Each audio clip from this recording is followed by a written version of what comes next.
I'm going to do a little bit of a cutting tutorial today. And I don't often do this. Usually I just talk about, what to do with the trees and what's going on and showing you decay problems. But this next little tutorial I think is important because with winter coming, we might see some down trees and situations, and most professionals will understand what I'm talking about here.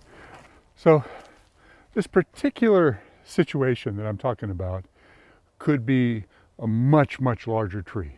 As it is, this is a little bit dangerous, but it'll show you the pressures that are involved. And when a tree falls and it's pressured down, the branches are what we refer to as loaded, and they're under tension. So unlike cutting from the top where you've got gravity working with you, you've got a pressure that's being exerted down, and oftentimes those pressures can equate to sudden snaps of branches. Sometimes you'll throw a branch, sometimes you'll grab your saw. A lot can happen. So working with fallen trees can be really dangerous. So come along with me and let's follow along this. It's kind of a simple job. This is the one where the damn tree fell on my truck. All right, so I've got this limb that fell from way up there. And it's pretty heavy. It's a lot heavier than it looks. But you have to think about how it's pressured. It's sitting on the ground right here. It's bridging all of this. And this piece down here is very much pressured on the ground, as well as this piece over here. And this one over here is held very tight on my truck. So there is a method of cutting this off of here where you don't get yourself hurt, that you have to really stop and think about. Now the branches over on that side, they're all pressured as well. So the best way to do this is get rid of all the branches that are not under pressure first. Get rid of all the superfluous stuff, clear it all out. And once you get all that done, then you have a much clearer picture of what the next step is going to be. So don't just go at it haphazardly. Remember that something that is straining is going to have a downward pressure. And for instance, if I started cutting right here, I'd reach a point down here where all of a sudden this would go down and just grab hold of my saw. The same way with down here.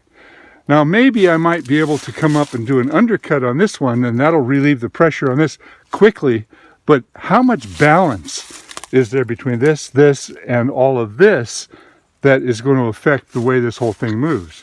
And so far, I mean, this isn't a really super dangerous situation, but it could be. It could be. The fact that it's not setting on this means that there's no stabilization here at all. This piece of machinery, I think it's not going to hurt anything for it to rest on this, so I think I'm going to go ahead and make these cuts, get rid of all the stuff, all the excess stuff, get it all cleared out. All those branches up there, everything that is just kind of floating around, and then just get it down to see what the pressure points are. Whenever you're working in any situation, always look for things that are sharp, broken pieces, things that if you inadvertently leaned into it or if it moved, I mean, if I fell against that, that would spear me. So just be cognizant of things like that and just cut them off as you go. Always be wary of any hazards that might be associated with what just happened. I got this board up here that's just leaning precariously, ready to fall down on us. So before I go any further, it would probably be wise of me to knock that down before it falls on us. All right, so I'm starting off with the electric saw. Use whatever saw that you guys have, but use a small saw first. Don't try to get a big, heavy saw. And what I'm aware of right here is pressure could possibly flip this back up at me. I was pointing to it because my daughter was right there. I wanted her to realize that she had to get out of my way. My daughter Callie came over to help me, and she's actually the one doing the video work right here. So anything that's going to be in your way, get everything out, make a clear space first. And I'm switching over to the gas saw, which is a much faster saw. This particular one has a brand new chain, so it's cutting quite nicely. anything that could possibly come down on you, get it out of the way. So this is under a lot of pressure right here. Go at it real slow. Don't just start cutting. If I start cutting from the top, I would have pinched my saw. Nope, almost pinched it anyway. So as things free up, I'm cutting this one out of the way because if it does continue to come down, it's right also in my way, but that could hit my truck. Like I say, this is an example of a limb under pressure, but when it's a whole tree, something much larger, you could have, incredible forces, so much tension, so much pressure that, you could really get yourself in trouble. I just wanted to get this one out of the way as I was going. If that was a homeowner's vehicle, I wouldn't have just dropped it on my truck, but my truck's had so many branches hit it, it doesn't seem to matter anymore. Okay, so this is still under pressure down there. Not horrible.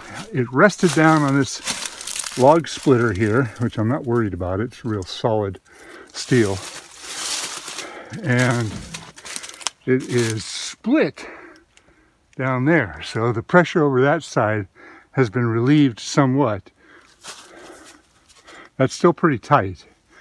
But I believe the next step is going to be to undercut this one right here. It'll move a little bit. And get it all the way down so all the weight is resting on this point and that point, and then I'll be safe.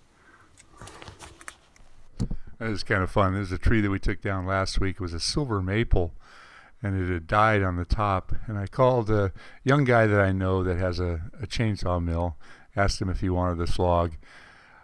I wasn't in a position to take it, so he says, yeah. So he came out here, and these are some pictures that he sent me. So he went ahead and slabbed up this silver maple, and I think he probably is going to end up making more money than I did. This is a job that I did recently. These are some cedar slabs. The same guy milled them up for me, and I ended up with a bunch of them. And I was playing with doing some butterflies. This is for an outdoor picnic table that I'm doing for a friend of mine.